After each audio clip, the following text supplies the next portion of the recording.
તમને કઈ રીતે એ મૂવી મળી? How was the experience? કોઈ એવી વસ્તુ જે તમને એવું લાગે which was the most difficult task for you, અને એવી કોઈ વસ્તુ જે તમે લાઈફ ટાઈમ યાદ રાખશો?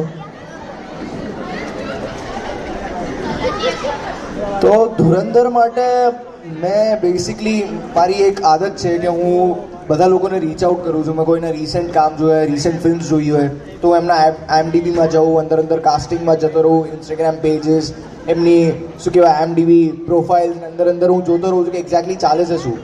તો હું કન્ટિન્યુઅસલી મેલ મોકલતો રહું છું. તો મુકેશ છાબડા કાસ્ટિંગ કંપની કરીને એક જગ્યા છે જે કાસ્ટિંગ કંપની છે, એમાં મેં 12 થી 15 રાઉન્ડ આપ્યા હતા. એ જે નઈમ બલુચનું કેરેક્ટર મેં કર્યું હતું એના માટે, એમાં બેસિકલી એમાં કંઈક અલગ સબટેક્સ હતો કે મારે એની જે મોત છે એ તડપીને બતાવવાની હતી. બટ એ લોકોએ લાસ્ટમાં એ લોકોએ એક વસ્તુ ચેન્જ કરી નાખી કે ખબર જ ના પડી કે કઈ રીતે ગોળી વાગી ગઈ એન્ડ સ્ટફ લાઈક દેટ.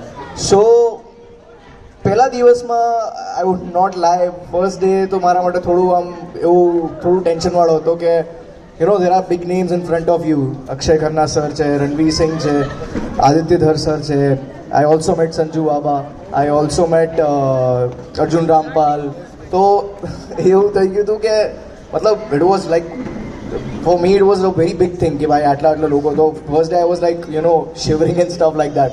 પણ પછી ત્રીજા દિવસથી એમને જ વસ્તુ કૂલ ડાઉન કરવાનું ચાલુ કરી. જે મારો મેઇન સીન હતો વેડિંગ સિક્વન્સ, જે ઓલો રંબાહો વાળો સીન છે જ્યાં હું એન્ટર થઉં છું, તો એ વાળો જ સિક્વન્સમાં એ લોકોએ મને એકદમ કમ્ફર્ટ ઝોનમાં લઈ આપ્યા. મને રણવીર સિંહ સરે, મને આદિત્ય ધર સરે એટલી મતલબ કોઈ મને લાગ્યું જ નહીં કે આટલા મોટા સેલિબ્રિટીઝ કે એક્ટર્સ છે કે જેમણે આટલું અદ્ભુત કામ કરી લીધું છે પહેલાં. અને આદિત્ય ધર સરની વાત